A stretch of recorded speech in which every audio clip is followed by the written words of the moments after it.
ओम शांति। 22 जून 2021 बाप दादा के साकार महावाक्य। सार में मीठे बच्चे, इस दुनिया में निष्काम सेवा केवल एक बाप ही करता है। बाकी तुम जो भी कर्म करते हो उसका फल अवश्य मिलता है। इस दुनिया में निष्काम सेवा केवल एक बाप ही करता है। बाकी तुम जो भी कर्म करते हो उसका फल अवश्य मिलता है। आज का प्रश्न है, ड्रामा अनुसार कौन सी बात 100% सर्टेन है जिसकी तुम बच्चों को खुशी है? उत्तर में, ड्रामा अनुसार सर्टेन है कि नई राजधानी स्थापन होनी ही है। तुम बच्चों को खुशी है कि श्रीमत पर हम अपने लिए अपनी राजधानी स्थापन कर रहे हैं। इस पुरानी दुनिया का विनाश तो होना ही है। तुम बच्चे जितना पुरुषार्थ करेंगे उतना उच्च पद प्राप्त होगा। आज का गीत है, तुम्हें पाके हमने जहां पा लिया है। ओम शांति। जो बच्चे कहते हैं बाबा भी वही कहते हैं। बच्चे कहते हैं, बाबा तुम्हें पाके हम स्वर्ग के मालिक बनते हैं। बाप भी कहते हैं, बच्चे मन मना भव। बात एक ही हो गई। मनुष्य सब पूछेंगे कि ब्रह्मा कुमार कुमारियों को इस सत्संग में जाकर क्या मिलता है? तो ब्रह्मा कुमार कुमारियां कहते हैं, हम बाप दादा से विश्व के मालिक बनते हैं। विश्व का मालिक और कोई बन न सके। विश्व के मालिक यह लक्ष्मी नारायण ही हैं। शिव बाबा तो विश्व का मालिक हो नहीं सकता। तुम बच्चे विश्व के मालिक बनते हो। तुम्हारा बाप विश्व का मालिक नहीं बनता।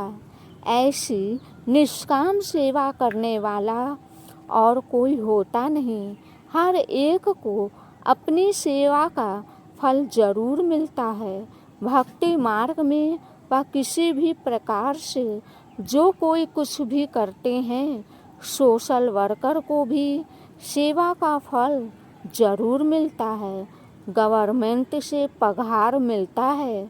बाप कहते हैं, मैं ही एक निष्काम सेवा करता हूँ जो बच्चों को विश्व का मालिक बनाता हूँ और मैं नहीं बनता हूँ। बच्चों को सुखी करके सुख धाम का मालिक बनाए, 21 जन्मों का सुख दे। मैं अपने निर्वाण धाम में व वानप्रस्थ अवस्था में बैठ जाता हूँ। वानप्रस्थ तो मूल वतन को ही कहेंगे।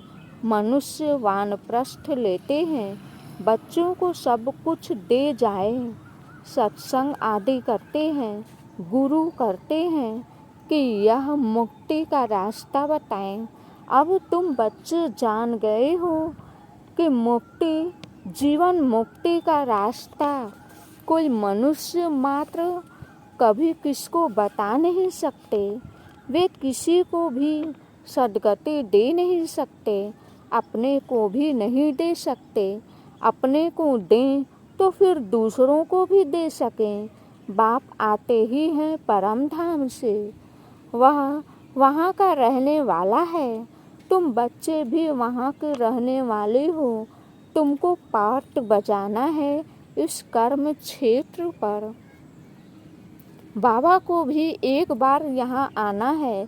तुम बच्चों के लिए जबकि स्वर्ग की स्थापना हो रही है तो जरूर नरक का विनाश होना ही है। अभी तुम जान गए हो, शिव बाबा ब्रह्मा द्वारा आदि सनातन देवी देवता धर्म की स्थापना कर रहे हैं। तुम जानते हो हम मनुष्य से देवता बन रहे हैं। फिर से तुम बच्चों की बुद्धि में है कि हर 5000 वर्ष बाद हम आकर फिर से ब्रह्मा द्वारा शिव बाबा के बच्चे बनते हैं। वर्षा पाने के लिए पतित पावन उनको कहा जाता है। नॉलेज फुल ज्ञान का सागर भी है। योग अर्थात याद सिखाते हैं, परंतु निराकार कैसे समझाएं, इसलिए कहते हैं ब्रह्मा द्वारा मनुष्य से देवता बनाता हूँ, अर्थात देवी देवता धर्म की स्थापना कराता हूँ। अब वह धर्म है नहीं, फिर बनाना पड़े। अब फिर से आदि सनातन देवी देवता धर्म स्थापन कर बाकी सबको मुक्ति धाम में ले जाता हूँ। भारत प्राचीन खंड है, इसलिए भारत की आदमशुमारी वास्तव में सबसे जास्ती होनी चाहिए। ऐसी बातें और कोई की बुद्धि में नहीं आती। आदि सनातन देवी देवता धर्म सबसे जास्ती बड़ा होना चाहिए। 5000 वर्ष से उन्हों की वृद्धि होती रहती है, बाकी और तो आते ही हैं। 2500 वर्ष के बाद इस्लामियों की आदमशुमारी कम होनी चाहिए। फिर थोड़े समय बाद बौद्धी धर्म वाले आते हैं, तो उन्हों में थोड़ा फर्क होना चाहिए। इस्लामी बौद्धी आदि पहले सतो प्रधान हैं, फिर धीरे धीरे तमो प्रधान बनते हैं। यह भी हिसाब है। जो अनन्य समझदार बच्चे हैं, उन्हों को ख्याल करना पड़े। आजकल लिखते हैं चाइनीज सबसे ज़्यादा है, परंतु उन्हों को सृष्टि चक्र का ज्ञान तो है नहीं। यह सब राज तुम बच्चों की बुद्धि में है। जो पढ़े लिखे हैं, उन्हों को डिटेल में समझाना होता है। देवी देवता धर्म वालों को 5000 वर्ष हुए, तो इस समय उन्हों की संख्या बहुत होनी चाहिए, परंतु देवी देवता धर्म वाले फिर और धर्मों में कन्वर्ट हो गए हैं। पहले पहले बहुत मुसलमान बन गए, फिर बौद्धी भी बहुत बने हैं। यहाँ भी बौद्धी बहुत हैं। क्रिश्चियन तो बेशुमार हैं। देवता धर्म का तो नाम ही नहीं है। अगर हम ब्राह्मण धर्म कहें तो भी हिंदुओं की लाइन में डाल देंगे। अभी तुम जानते हो आदि सनातन देवी देवता धर्म स्थापन हो रहा है, हम ब्राह्मणों द्वारा श्रीमत पर। यह भी समझ होनी चाहिए।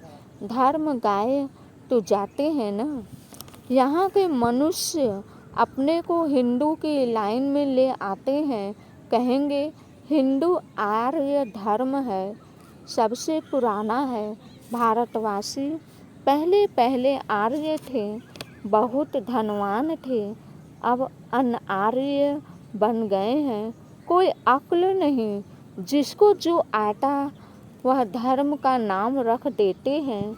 झाड़ के पिछाड़ी छोटे छोटे पत्ते टालियाँ निकलते हैं, नए का थोड़ा मान होता है। अभी तुम बच्चे जानते हो कि हम बाबा से स्वर्ग का वर्षा ले रहे हैं, तो ऐसे वर्षा देने वाले बाप को कितना याद करना चाहिए। तुम जितना जास्ती याद करेंगे, एक तो वर्षा मिलेगा और तुम पावन बनेंगे। लौकिक बाप से तो धन का वर्षा मिलता है, साथ साथ फिर पतित बनने का भी वर्षा मिलता है। वह लौकिक बाप, वह पारलौकिक बाप, और यह है बीच में अलौकिक बाप। इनको बीच में दोनों तरफ से जोड़ दिया जाता है। शिव बाबा को तो कोई तकलीफ नहीं होती है, इनको कितनी गाली खानी पड़ती है। वास्तव में कृष्ण को गाली नहीं मिलती है, बीच में फंसा है यह। कहते हैं ना, रास्ते चलते ब्राह्मण फंसा, गाली खाने के लिए यह फंसा है। अलौकिक बाप को ही सहन करना पड़ता है।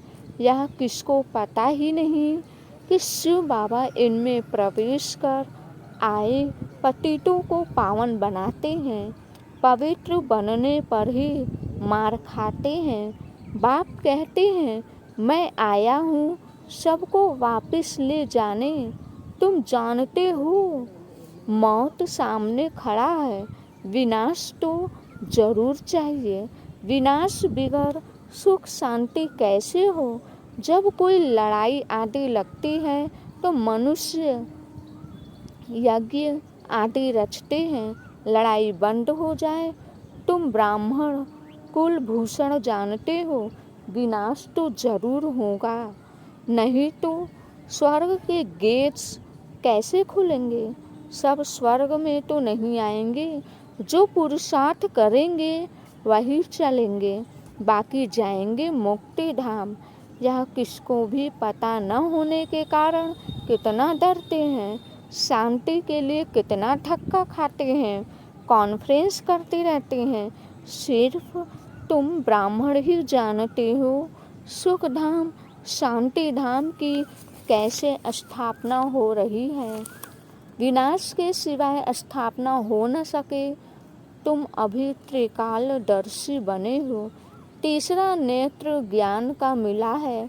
वह तो कहते रहते हैं, पीस कैसे हो, शांति कैसे हो, अर्थात कोई भी लड़े नहीं।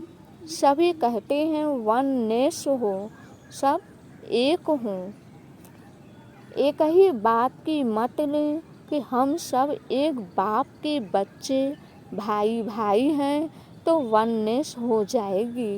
एक बाप के बच्चे हैं तो आपस में लड़ना नहीं चाहिए। यह भी तो सतयुग में ही था, वहाँ कोई भी आपस में लड़ते नहीं। वह तो सतयुग की बात हो गई। यहाँ तो है कलयुग। बरोबर सतयुग में देवता थे, बाकी सब आत्माएं कहाँ थी पता नहीं पड़ता। तुम अब समझते हो एक राज्य सिर्फ सतयुग में ही था, वहाँ सुख शांति सब था।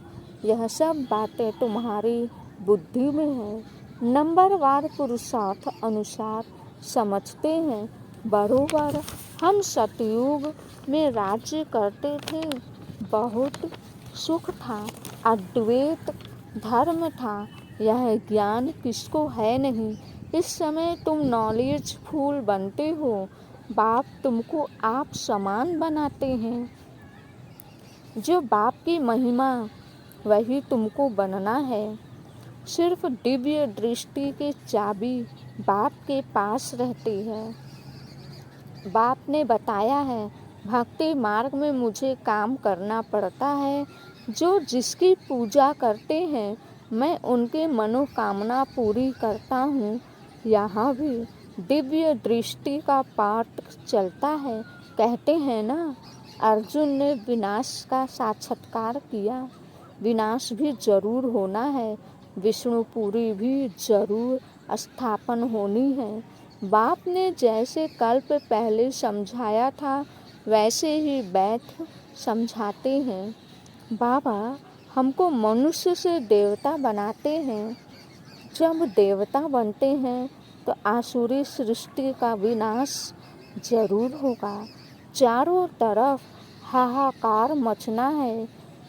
बुद्धि समझ सकती है, नेचुरल कैलिमिटीज आनी है, मूसलाधार बरसात भी होनी है।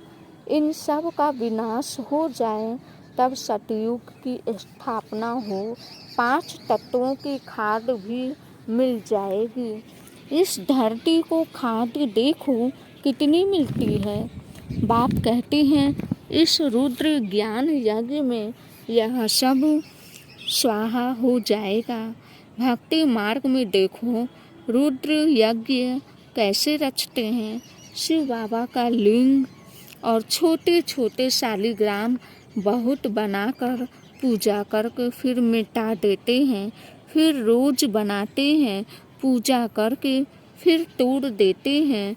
शिव बाबा के साथ जिन्होंने भी सर्विस की उन्हों का भी यह हाल करते हैं।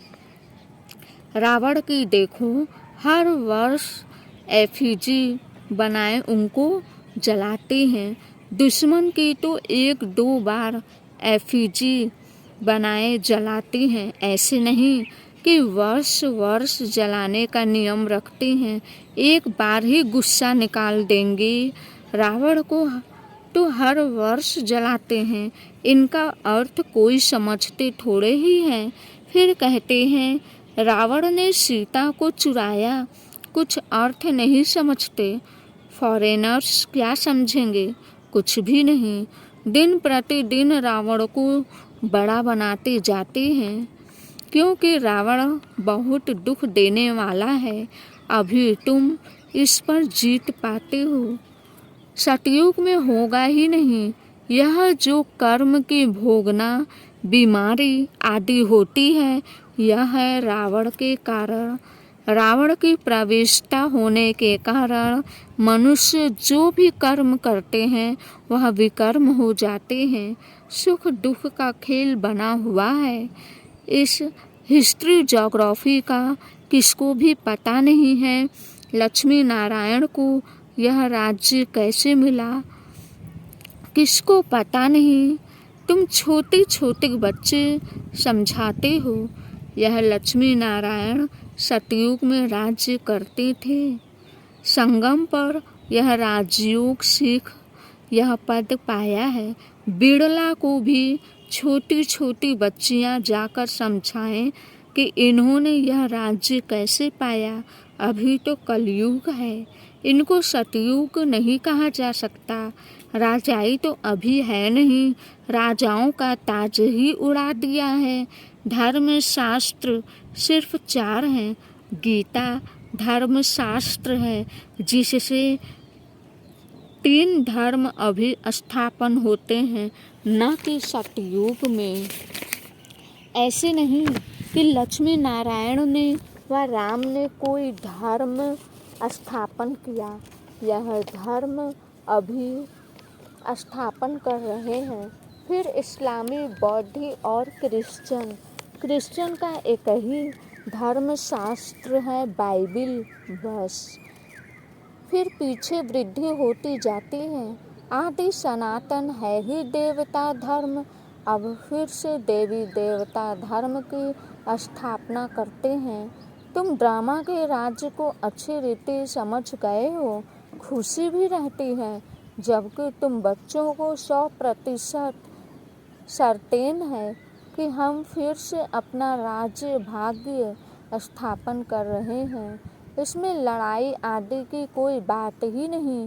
राजधानी स्थापन हो रही है, यह सर्टेन है। एज सर्टेन, एज डेट तुम जानते हो। हम फिर से राज्य भाग्य लेते हैं, कल्प कल्प बाप से वर्षा लेते हैं। जितना पुरुषार्थ करेंगे उतना उच्च पद पाएंगे। अच्छा, मीठे मीठे सिकिलधे बच्चों प्रति माता पिता बाप दादा का याद प्यार और गुड मॉर्निंग। रूहानी बाप की रूहानी बच्चों को नमस्ते, और हम बच्चों की तरफ से भी रूहानी बाप दादा को याद प्यार, गुड मॉर्निंग, नमस्ते नमस्ते नमस्ते। शुक्रिया बाबा। धारणा के लिए मुख्य सार। फर्स्ट पॉइंट, जो बाप की महिमा है उस महिमा को स्वयं में लाना है। बाप समान महिमा योग्य बनना है। पारलौकिक बाप से पवित्रता का वर्षा लेना है। पवित्र बनने से ही स्वर्ग का वर्षा मिलेगा। सेकंड पॉइंट, श्रीमत पर अपने ही तन मन धन से एक आदि सनातन देवी देवता धर्म की स्थापना करनी है। आज का वरदान है, त्रिकालदर्शी बन व्यर्थ संकल्प व संस्कारों का परिवर्तन करने वाले विश्व कल्याणकारी भव। विस्तार से जब मास्टर त्रिकालदर्शी बन संकल्प को कर्म में लाएंगे तो कोई भी कर्म व्यर्थ नहीं होगा। इस व्यर्थ को बदलकर समर्थ संकल्प और समर्थ कार्य करना, इसको कहते हैं संपूर्ण स्टेज। सिर्फ अपने व्यर्थ संकल्पों व विकर्मों को भस्म नहीं करना है, लेकिन शक्ति रूप बन सारे विश्व के विकर्मों का बोझ हल्का करने व अनेक आत्माओं के व्यर्थ संकल्पों को मिटाने की मशीनरी तेज करो, तब कहेंगे विश्व कल्याणकारी। आज का स्लोगन है, नष्टो मोहा बनना है तो सेवा अर्थ स्नेह रखो, स्वार्थ से नहीं।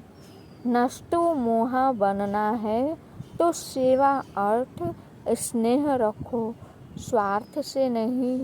अच्छा, ओम शांति।